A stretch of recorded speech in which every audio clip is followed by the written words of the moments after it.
নমস্কাৰ, JNG study চেণ্টাৰলৈ স্বাগতম জনাইছোঁ। আজি অন্য এটা ভিডিঅ' লৈ আহিছোঁ। আজি ভিডিঅ'টো হ'ল এনেকুৱা যে কাল কাক বোলে। অসমীয়া ভাষাত কাল কাক বোলে আৰু কাল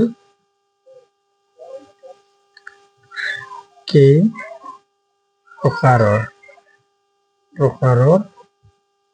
কাল কেই প্ৰকাৰৰ কি এইটো প্ৰশ্ন পৰীক্ষাত আহি থাকে আৰু এইটো অসমীয়া ব্যাকৰণত জানিবলগীয়া এটা বিষয়। উত্তৰ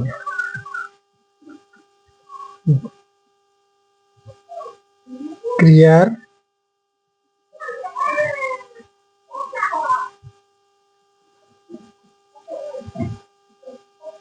সময়কে ক্ৰিয়াৰ সময়কে কাল বোলে। এইটো হৈছে কাল। অসমীয়া ভাষাত কাল কথাষাৰ কাল তিনি প্ৰকাৰৰ।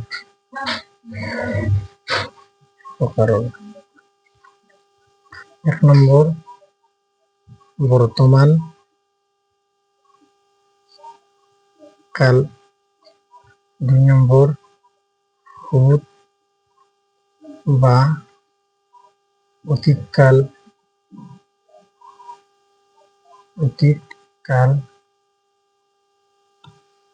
আৰু তিন নম্বৰ ভৱিষ্যৎ কাল।